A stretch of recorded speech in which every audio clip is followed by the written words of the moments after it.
Welcome back. If you just joined us watching the news at 10, broadcasting on Channels Television live from Lagos. A reminder of our main stories tonight.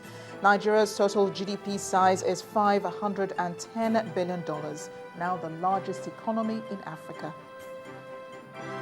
The Statistician General of the Federation says Nigeria is measuring better. Department of State Security breaks up child trafficking syndicate in Akwa Ibom State, rescues several children. And the UK ship with sophisticated detection equipment joins search for missing Malaysian plane. Get more on our top stories on our website, channelstv.com, and on youtube.com/channelsweb. To get us on the move, visit m.channelstv.com to view us live on your mobile device. You can also download the Channels TV app for Android, iOS, and Windows phones from their respective stores. And interact with the Channels Eyewitness feature on our Android and Windows 8 platforms. If you have pictures or videos to share with us, tap on the application on your device. Swipe to reveal the Eyewitness menu and follow the instructions to share your reports, pictures, and your videos. Speaking of which, here are some of the pictures you sent in. First up is the scene of an accident at the Shagamu interchange in Ogun State. Victims were said to have been rescued by the villagers and conveyed to the nearest hospitals.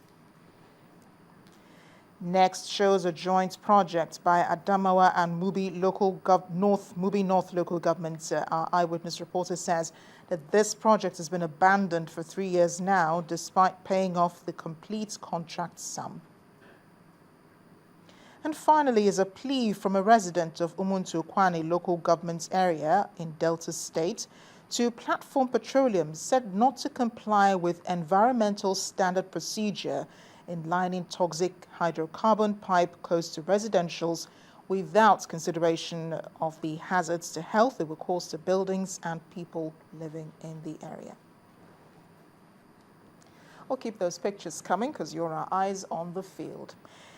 Now, in separate attacks, gunmen have killed 40 people in 2 villages and burned several houses. During the attack, 14 people were reportedly killed in Maitsaba village, while the rest died in Saba town. It was also gathered that gunmen who stormed the villages also burned over 50 houses. When contacted, the police public relations officer, DSP Lawal Abdullahi, confirmed the incident.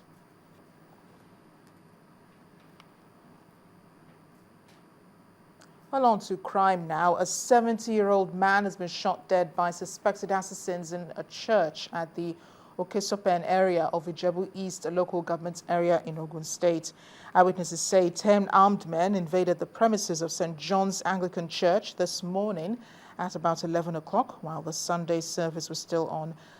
They went directly to the pew where Chief Tola Okuneye was sitting, shot him in the head, and fled the scene without taking anything from him. Another source says the old man's murder may have been connected with the many legal matters he had before the court. Chief Okuneye, who is well known in Okeshopen and its environs, is reputed to have been one of the earliest furniture makers in Ijebu area.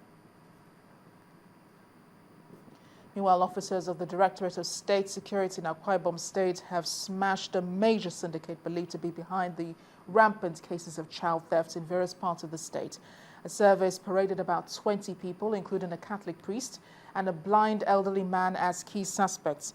The DSS Deputy Director Intelligence, Fubara Duke, revealed that about 50 children had been stolen within the last 8 months in the state.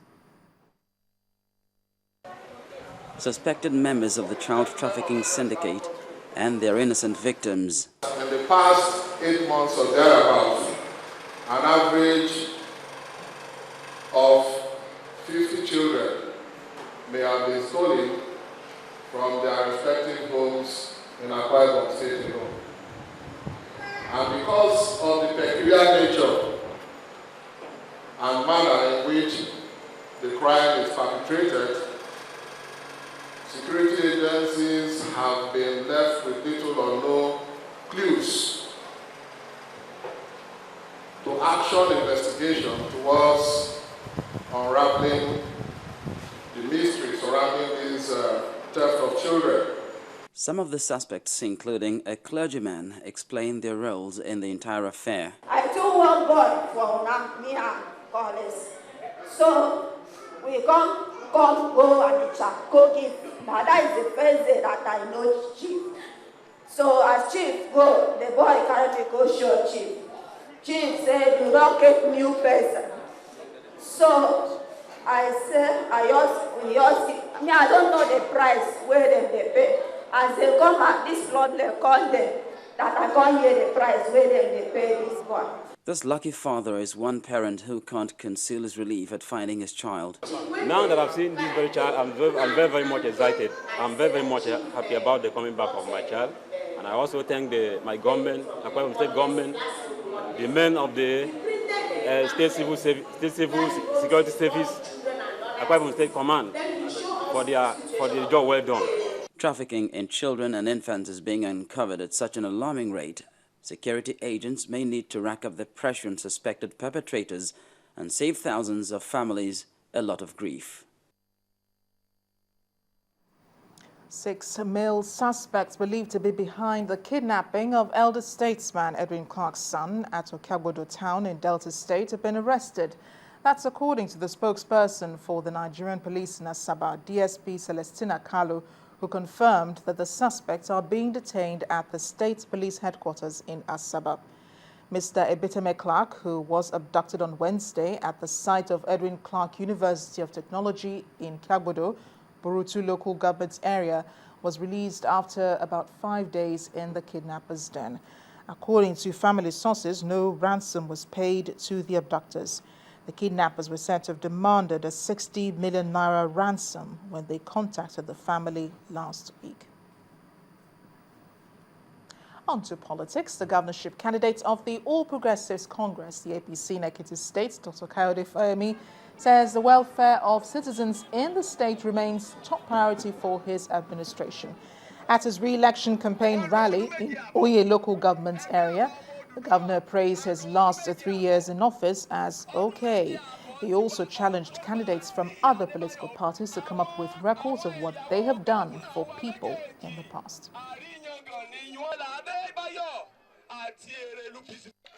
We have promised, we have delivered, and we are asking you to allow us to deliver more. That is the job for the next 4 years. We have a record. We can tell you what we have done to all our schools in Ekiti. We can tell you what we have done to all our general hospitals in Ekiti. We can tell you what we have done for our elderly people in Ekiti. We can tell you what we have done to our young people, to our pregnant women. We know, and it is there. You have evidence, independently verifiable, of what